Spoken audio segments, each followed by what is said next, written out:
sir. All right, well, thanks for coming, Brent. Thanks for the time. Small things. True that, you know. When we get people like yourself who in this length of time, yeah, because the quality of the content now, right. That's what has made the thing. You know, it's about letting people know certain people out here what they're doing, right? You know, and what they have done, right? And get a chance to document it now, you know, because that's one thing that we're not really good at, documenting stuff. So True that. No pun intended, but you're correct though. And as you said earlier, is about archiving the things that we need to. There's a whole batch of things that happened in the past 20 years in Trinidad that was never documented. Great things, you know? Yeah. Like for instance, I know big sport man. I tell everybody that I ain't no big. I'll be lying. Ooh boy. Yeah, boy. Ooh Yeah, boy. Ooh. Wow. Hope you read safe. I hope so too. Yeah. I ain't no big sports person, but there's something that I always found real strange. We went to the World Cup. And my children are going to grow up not seeing or understanding how great of a deal I was. Yeah. And how the country like literally shut down. I have never seen kind of any documentaries, anything properly done about that. Remembering or covering that whole journey. Which I found should have been there. They should have footage from everything. Because we kind of reactive versus proactive. Yes, in that we didn't set up anything to say, okay, this is a big deal, and we need to talk about it next week when it's over. Of course. And it's moments that we wouldn't get back. You set up things to document that. I remember when the country literally shut down. Yeah. Literally. And that, I think that's a memory that I don't think it have much documentation of it.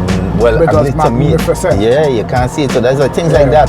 Like one of the things that one of my dreams personally is, a lot of people I've spoken to about it say that, I feel as though Frederick Street, a lot of people think the location is not the best, but I'm not saying Frederick Street has so much history in itself. The things that have happened on Frederick Street.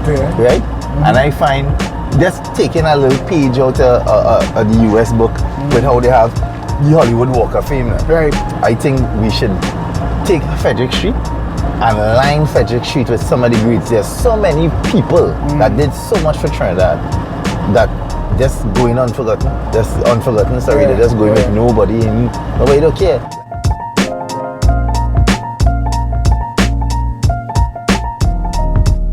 What I can tell you is like Anvil Daniel had a show called Calypso Showcase, boy. And people don't understand the value of that show. And there's one particular story I always like to share with Merchant, like Second Star Dad. Wrote a song for artists. Well, he actually didn't write the song. He wrote the song and threw it away. In them days it used to be scores now. An artist picked up the song from in the bin and begged to record the song. And that song went on to be one of the biggest songs of that year. It was a song from an artist called Designer.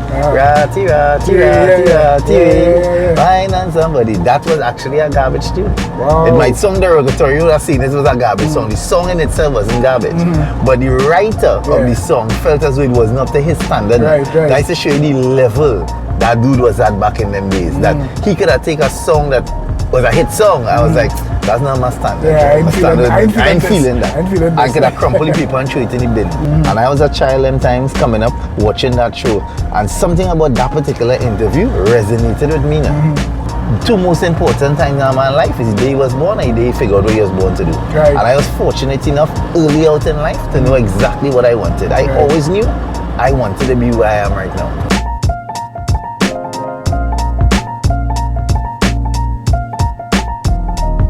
I remember when I met you. For the first time, it was when I was doing 411 and he came into Iowa Station to talk, we was doing some contrast stuff. And we ended up in this room with you, right behind a desk. I didn't know you from before. But Anthony saying, there's a man to talk to, there's a man. And I'm looking at somebody my age, he was young at the time. Then I always gray hair thing. And I was saying, that's remarkable, that is something to look at. This young fella running a radio station When George came and was like, listen, I have the license and this is what I want to do and I'll need your help in putting some things together and making it happen. And it was 100% soca. Them days we was converting records to CDs because it was the CD time. Right. But get music and try and see if I could rotate soca for 24 hours without playing back a song. Wow. That was my mission.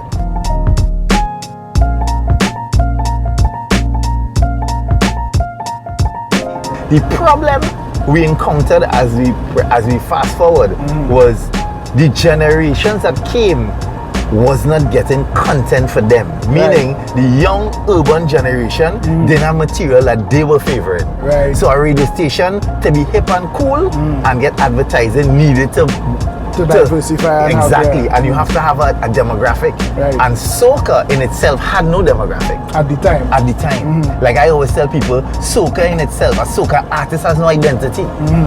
If you really sit down at the side of the road, Quincy and we Lyman, and we could single-handedly look at, if you see two men come down with some gold chain and a snapback flick to the back, and they bump in a certain way and they have a certain swagger, we see them as hip-hop men. If you see some men in turban looking like Sizzler, them is reggae men. There was never identity for soca. Interesting. After Kitchener and them fall off because as a little guy, I'm talking about moving with my mom coming into town. When you pass down Frederick again, as we talk about Frederick, you would have seen Kitchener and them stand up in three-piece. They had a look.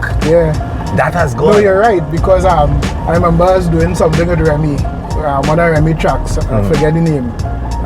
But we set up a little scene with Barataria and myself and Valdez. Dress up, and it was an old school kind of scene, old school soca kind of scene. And we put on hat. Fedoras and things. Hats and waistcoat and tie. And one time as we walking out in the compound right there, right by me there, people was like, oh, they're looking like some old time soca men, calypso men, old time calypso. So it was Kaisonians had an image. Soca artists never had any.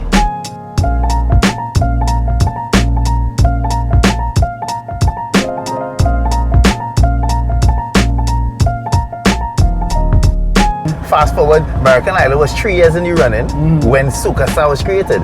So now we're talking 14 years ago is when Peter had this idea, boy, I want to do Soca Star, a spin-off of American Idol.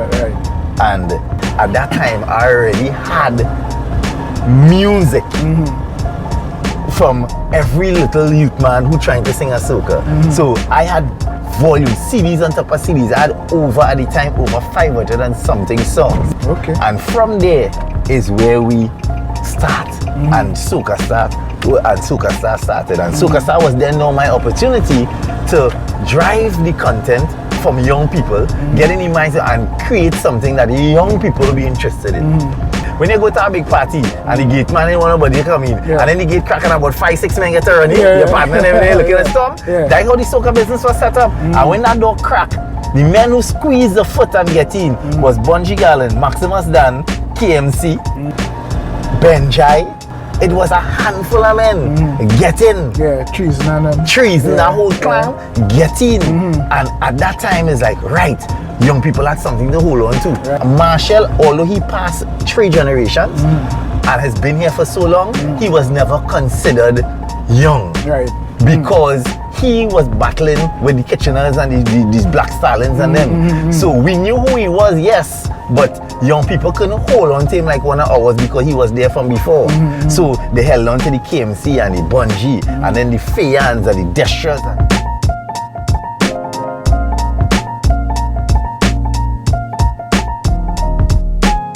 How Trinidad is set up, they will try to judge you on a season. Like, I might not have a hit song, so they will say, yeah, you don't have a hit song, but not watching, I might not have a hit song today, but I have created something. I was responsible and had a hand in and help in doing something that's greater than just one song, because the art form is greater than a hit song. Might come from where you could never hear a soca song between March and December. That is blasphemy now. When last have you gone out to any event and in a soca session? And that has been a dream, and that has been the journey and the mission. So that's why I feel fulfilled within myself, understanding that I see where it come from and it only a better to get. Afrobeat's been jamming for years. Now, look at what's going on with that music. It is worldwide. It's the same thing. They struggled for many years. But now they have like the youths coming up doing it in droves, droves. You're talking about Drake have men on the album. You understand what I'm telling you? It's mainstream.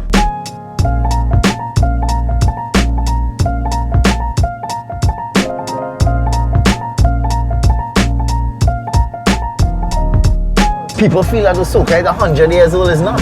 Soca is a baby. Soca is a baby. This music new.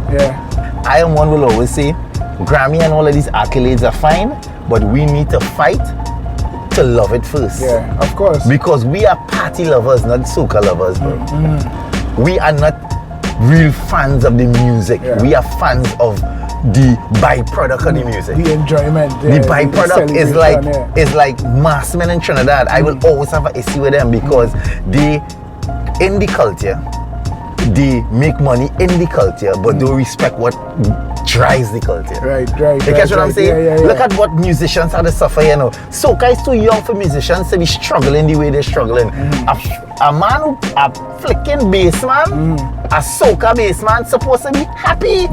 Because the music is happy, the music is young and fresh, but all of them struggling.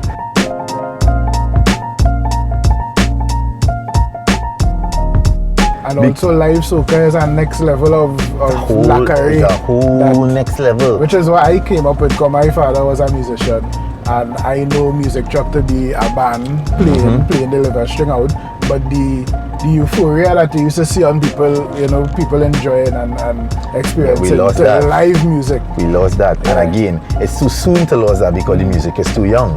But I will honestly say I'm one of the reasons, and I take blame for that, and I know it is my duty to try and turn it. And the reason that happened is in my ignorance as a younger guy, right? Not understanding fully of what it is I was getting into, and egos getting in the way. I felt as though artists and bands were disrespectful to what raised me, which was the DJ. So I was one of the men who fought to kind of lock them off now. It was like a love-hate. I love the music, I love the live band, but I hate them at the same time because they're disrespecting what raised me, which is DJing. So I was one of the men who was instrumental in trying to shut down that and make the DJs run the dance. So you think that was a pervasive thing, like a lot of DJs think like that, or that was... In my time, yes, a lot of my peers thought like that. And I'm saying I am one of the men who I think was instrumental in creating that nonsense. And I could honestly say on camera and to the world, I apologize for my ignorance. Because at the time, I felt as though band was disrespectful. I big bad radioactive comedy dancer play soca dread. Wheezy men, wheezy life of the party, not all here because we playing the music. How you feel artists getting big is we getting them big is I playing the music. Ignorance, not understanding the bigger picture. And now taking 10 steps back and watching it now, you realize like I was hurting it more than helping it. One of the mistakes I make in doing all of that, we never created young musicians. I was creating young soca stars, but I was never trying to nurture because I don't know it. I'm not a musician myself. What I understood about the business is I know what the business needs to survive in terms of what kind of drugs to give it. It had I was so focused on the imaging of soca that I lost my way in the blood and what drives it, which is the music. That's why when I say great is the art form, I am now trying to let our new generation understand and love and appreciate what they have and see as an art form. As an art form, you understand? From all aspects. From all aspects.